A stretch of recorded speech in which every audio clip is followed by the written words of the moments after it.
மளிகை பொருள் எதுவுமே டிசம்பர் மாதம் வந்தது. 8 மாசமா மளிகையே வரல. நாங்களும் ஆபீஸ்ல போய் தபால் கொடுத்துட்டேன். எல்லாமே ஒன்று பிள்ளைங்க போராட்டம் பண்ண போகுதுன்னு கூட தபால் கொடுத்துட்டேன். கண்டிக்கின்றோம். ஆதி திராவிட நலத்துறையை கண்டிக்கின்றோம்.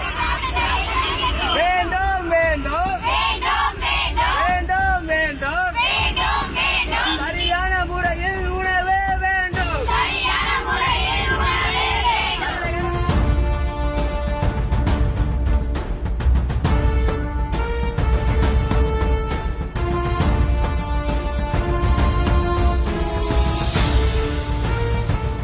என்ன பிரச்சனை? சாப்பாடு முன்னால மளிகை பொருள் எதுவுமே டிசம்பர் மாதம் வந்தது. டிசம்பர் மாதம் 11ஆம் தேதிக்கு வந்தது.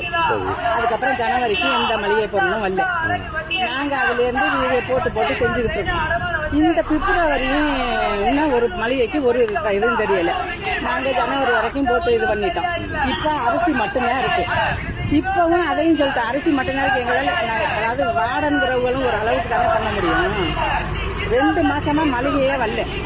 நாங்களும் ஆபீஸ்ல போய் தபால் கொடுத்துட்டேன். எல்லாமே ஒன்று பிள்ளைங்க போராட்டம் பண்ண போகுதுன்னு கூட தபால் கொடுத்துட்டேன். அது இந்த வருமா இப்படியே சொல்லிட்டு இன்ன வரைக்கும் இன்னைக்கு வரும் நாளைக்கு வரும் எந்த தகவலும் இன்ன வரைக்கும் தெரியல. இன்னைக்கு வரும் நாளைக்கு வரும்னு தெரிஞ்சா கூட நம்ம ஏதாவது பண்ணலாம். அதுக்கான ஒரு சொல்யூஷனுமே இன்ன வரைக்கும் தெரியல. எப்ப வரும் எப்படி வரும்னு தெரியல. காய் என்னோட பொறுப்பு. மளிகை வந்துட்டு காய்கறியை மட்டும் வாங்கி ஒண்ணும் பண்ண முடியாது. அதுக்கு என்ன அது மாதிரி வாங்கிட்டேன். போன மாசம் ஃபுல்லா ஓட்டினோம். ஜனவரி ஃபுல்லா ஓட்டிட்டோம். இப்ப இந்த பிப்ரவரியில அரிசியை தவிர எங்களுக்கு வேற எதுவும் இல்லை. அரிசி சிலிண்டர் இருக்கு. எங்களெல்லாம் சாதம் மட்டும்தான் சார் வடிச்சு போட முடியும். வேற என்ன சார் பண்ண முடியும்? 80 பிள்ளைகள் 85 பிள்ளைகளுக்கு அத்தனை பிள்ளைகளுக்கு 3 வேலைக்கும் செய்ய முடியுமா சொல்லுங்க? அத்தனையும் வாங்கி போட்டுதான் போன மாசம் ஃபுல்லா ரன் பண்ணா எல்லாருக்குமே தெரியும். பிள்ளைகளுக்கும் தெரியும். வாடன் தான் வாங்கி போட்டு செய்யணும்னு வாங்கி செய்யுறேன்.